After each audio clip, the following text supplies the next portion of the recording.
Hello दोस्तों, कैसे हो आप सब। Welcome back to Job University में हूं प्रकाश। तो फाइनली रेलवेज ग्रुप डी की ऑफिशियल शॉर्ट नोटिस आउट कर दी गई है। और ये जो शॉर्ट नोटिस है ये एम्प्लॉयमेंट न्यूज़पेपर में पब्लिश की गई है। तो यहाँ पे आप देख सकते हो शॉर्ट नोटिस में क्या क्या डिटेल्स है। चलिए डिटेल में बात करते हैं सारी चीज़ों के बारे में।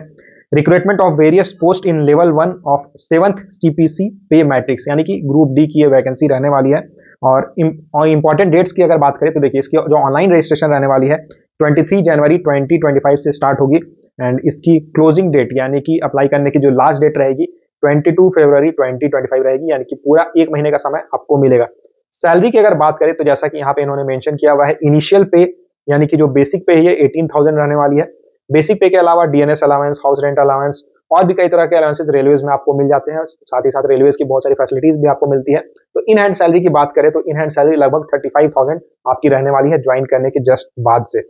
ठीक है, एज लिमिट यहाँ पे क्या रहने वाली है, 18 से 36 ईयर्स रहने वाली है एज लिमिट। साथ ही साथ अगर आप कैटेगरी से बिलोंग करते हो तो आपको एज में रिलैक्सेशन भी मिल जाएगा। और ये जो एज है ये 1 जुलाई 2025 से चेक की जाएगी, यानी कि 1 जुलाई 2025 के अकॉर्डिंग ही सारा कैलकुलेशन किया जाएगा। ये बहुत अच्छी बात है कि इन्होंने 1 जुलाई 2025 का डेट रखा है। इसके कारण बहुत सारे कैंडिडेट्स यहाँ अप्लाई करने के लिए एलिजिबल रहेंगे। साथ ही साथ यहाँ पे अगर आप देखोगे तो 18 से 36 ईयर्स की एज लिमिट इन्होंने रखा हुआ है। Maximum age limit general candidates के लिए 36 ईयर्स है। और ऐसा इसलिए नॉर्मली क्या रहता है 18 टू 33 ईयर्स रहता है, लेकिन कोविड के कारण इस बार फर्स्ट टाइम एक सिंगल एग्जाम्पशन मिला हुआ है सारे कैंडिडेट्स को। तो इसलिए यहाँ पे ज्यादा कैंडिडेट्स अप्लाई करने के लिए एलिजिबल रहेंगे 36 ईयर्स की एज तक। ठीक है, ये नेक्स्ट ईयर जो नोटिफिकेशन आएगी उसमें ऐसा कोई आपको अलग से रिलैक्सेशन नहीं मिलने वाला है। इसी साल कोविड के कारण 3 इयर्स का एक्स्ट्रा रिलैक्सेशन मिला है। टोटल वैकेंसीज कितनी है तो यहाँ पे इन्होंने मेंशन किया हुआ है 32,000 अप्रॉक्स, यानी कि एग्जैक्ट अगर मैं बताऊं तो 32,438 वैकेंसीज है। जिसमें यहाँ पे आप देख सकते हो कि पोस्ट वाइज कितनी वैकेंसीज रहने वाली है। जैसे पॉइंट्समैन की वैकेंसी है, असिस्टेंट ट्रैक मशीन की वैकेंसी है, देन असिस्टेंट ब्रिज के लिए अलग वैकेंसी है, ट्रैक मेंटेनर की वैकेंसी है, असिस्टेंट और भी अलग अलग डिपार्टमेंट्स में असिस्टेंट के पोस्ट में वैकेंसीज रिलीज होने हो गई है। और ये जो वैकेंसीज है देखिए, इसमें से बहुत सारी वैकेंसीज इंजीनियरिंग डिपार्टमेंट के लिए, बहुत सारी वैकेंसीज नॉन इंजीनियरिंग डिपार्टमेंट के लिए है। सबसे ज्यादा वैकेंसी जो नॉन इंजीनियरिंग डिपार्टमेंट के लिए है वो है पॉइंट्समैन की, जिसमें 5058 पोस्ट रहने वाली है। और एजुकेशनल क्वालिफिकेशन को लेकर अभी बहुत ज्यादा प्रॉब्लम चल रही है, बहुत ज्यादा कंफ्यूजन चल रहा है कि एजुकेशन क्वालिफिकेशन क्या रहेगी।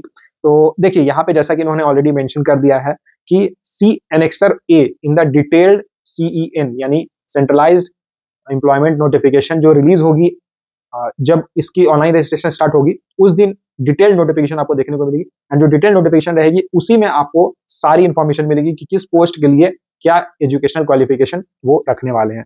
ठीक है, 10th पास के लिए ये वैकेंसी है तो ऑब्वियसली यहाँ 10th पास रिक्वायर्ड रहेगा। जैसे कि पॉइंट्समैन की पोस्ट अगर आप देखोगे तो यहाँ 10th पास रिक्वायर्ड रहेगा, लेकिन बाकी जो पोस्ट है उसके लिए 10th पास के साथ क्या ITI रहेगा या फिर नॉन ITI वाले कैंडिडेट्स भी अप्लाई कर पाएंगे, इसके बारे में अभी तक कंफ्यूजन है, इसके बारे में अभी कोई क्लैरिटी नहीं है।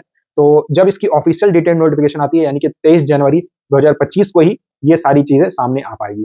एग्जाम के बारे में अगर बात करूं तो यहाँ जो एग्जाम का मोड होने वाला है ये कंप्यूटर बेस्ड टेस्ट यानी कि CBT रहने वाला है। ऑनलाइन एग्जाम आपको देना होगा। अप्लाई करने के लिए application fees general OBC and EWS candidates के लिए 500 रुपीज रहेगी। और एग्जाम होने के बाद यानी कि अगर आप एग्जाम दे देते हो तो आफ्टर एग्जाम आपको 400 रुपीज का रिफंड भी मिल जाएगा। तो टोटल आपका केवल 100 रुपए का ही खर्चा होगा, 100 रुपीज ही यहाँ आपका खर्चा होगा। एंड अगर PWD female candidates SC ST की बात करें तो आपको 250 रुपीज पे करना होगा। और एग्जाम देने के बाद, एग्जाम ओवर होने के बाद आपको फुल फी रिफंड हो जाएगा, यानी कि आपको अगर ओवरऑल देखा जाए 1 रुपए भी आपको पे नहीं करना होगा एग्जाम देने के लिए, अगर आप SC ST PWD या फीमेल कैंडिडेट हो। ठीक है, किन किन जोन्स में वैकेंसीज आई है तो यहाँ पे आप देख सकते हो कितनी वैकेंसीज है एंड किस जोन में है। इसकी जो डिटेल PDF है वो मैं आपको टेलीग्राम चैनल पे डाल दे रहा हूँ। वहां पे आप जाके पूरी डिटेल देख सकते हो कि किस पोस्ट में जोन वाइज कितनी वैकेंसी है। उससे एक आपको आइडिया मिल जाएगा कि आपको किस जोन से अप्लाई करना चाहिए ताकि आपके सिलेक्शन के चांसेस ज्यादा रहेंगे। ठीक है, और टोटल 16 जोन्स में ये वैकेंसीज आई हुई है। बाकी सिलेक्शन का प्रोसेस कैसा रहने वाला है, एग्जामिनेशन पैटर्न क्या रहता है, सिलेबस क्या रहती है, साथ ही साथ प्रीवियस जो एग्जाम्स हुए हैं ग्रुप डी के उसमें क्या कट ऑफ गई है, तो उसके बारे में हम एक सेपरेट वीडियो में बात करेंगे। ठीक, रेलवेज ने एक इन्फॉर्मेशन और रिलीज की थी कि बहुत सारे जो पोस्ट है 10th पास के लिए, जैसे कि जो हॉस्पिटल असिस्टेंट की पोस्ट है, देन असिस्टेंट स्टोर्स की पोस्ट है, जनरल असिस्टेंट की पोस्ट है, तो ये सब पोस्ट जिसमें केवल 10th पास रिक्वायर्ड रहता था, सारे 10th पास वाले कैंडिडेट्स अप्लाई करने के लिए एलिजिबल रहते थे। तो उन पोस्ट में अभी रेलवेज कोई रिक्रूटमेंट नहीं ले रही है। इसके ऊपर एक सेपरेट उन्होंने पहले ही बताया था। हालांकि आप इसके ऊपर क्या सोचते हैं, आप इसके ऊपर कमेंट करके जरूर बताना। डिटेल नोटिफिकेशन जब भी आती है उसके ऊपर मैं आपको सेपरेट वीडियो एक बना दूंगा, सारी इन्फॉर्मेशन उसमें आपको मिल जाएगी। अभी के लिए यही सारी इन्फॉर्मेशन थी। बाकी आप कमेंट करके जरूर बताना कि आपने 10th पास किया हुआ है या फिर आपने 10th के बाद या 12th के बाद ITI भी किया हुआ है। कमेंट करके आप ये जरूर बताना। वीडियो को लाइक जरूर कर देना, अपने फ्रेंड्स के साथ शेयर करना एंड चैनल को सब्सक्राइब कर लेना। Thank you.